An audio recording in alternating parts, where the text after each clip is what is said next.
Switching gears to the NBA, news came out this morning that the NBA was changing the big All-Star game that happens over All-Star Weekend with the three-point contest, the dunk contest, the Rising Stars Challenge. They're changing the All-Star game. This is what it said.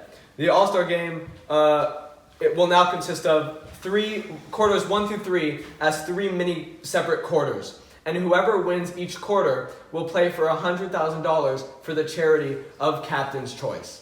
The fourth quarter will be untimed and played to see who reaches a determined score, meaning they will add up the score of the first 3 quarters and add 24 points to the score in honor of Kobe Bryant.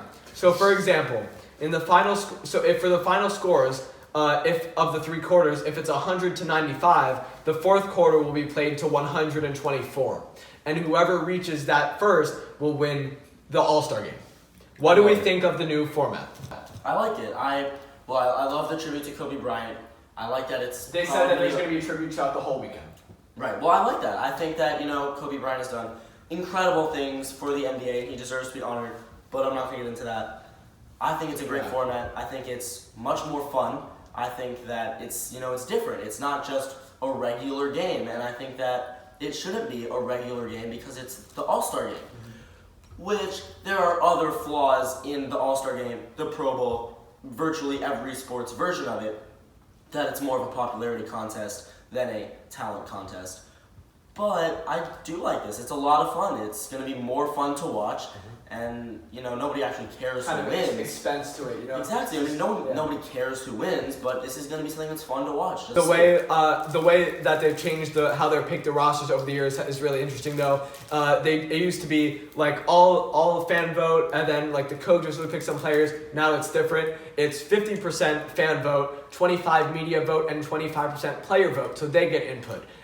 But those are only for the starters, the starting 5 of both teams. But the reserves, which actually come out tonight, they will announce the reserves on ESPN.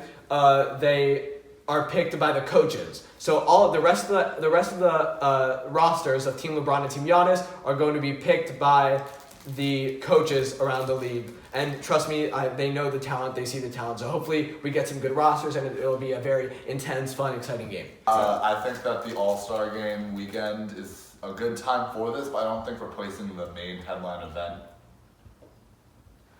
Can you talk? Yeah, you can literally talk. It's kind of difficult. Awkward silence is not fun. Okay, fine. I think that the main All-Star Game shouldn't necessarily be replaced. They can add something like this could be a separate event to the weekend, and they can have teams playing for charities, and they can make like a charity part of the game, something completely separate that's on the weekend. But I don't know if replacing the entire game altogether is necessarily the move to make. Well, they did say that for now, this is a one-time change, just so they can kind of add the score of 24 to the final score, make it fun. My guess, because it's Team LeBron, Team Kobe, everyone in the NBA had a personal connection to Kobe Bryant. If they watched him for years growing up, or is a personal close friend like LeBron James, who after the tragedy was very upset and wrote a very nice message to the public. I think I wouldn't be surprised if that $100,000, the charity they pick, is the foundation that Vanessa Bryant and her family has set up to donate money to all the other families that were affected by the tragedy. I wouldn't be surprised if they also, or if one of the teams picks the Kobe and Vanessa Bryant Foundation. I don't know the full title, but I wouldn't be surprised if they also contribute that. There's going to be tributes not only for Kobe.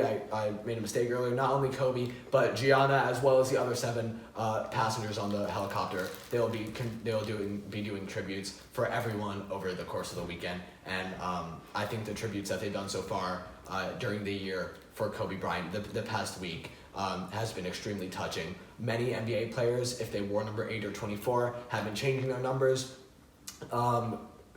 People like Spencer Dinwiddie changed his number from, he was number 8, which is Kobe's old number, to 26 or 28. Some people realized the 26th because that was the day that they died, and that some people assumed that was why he changed it 26 to honor the date.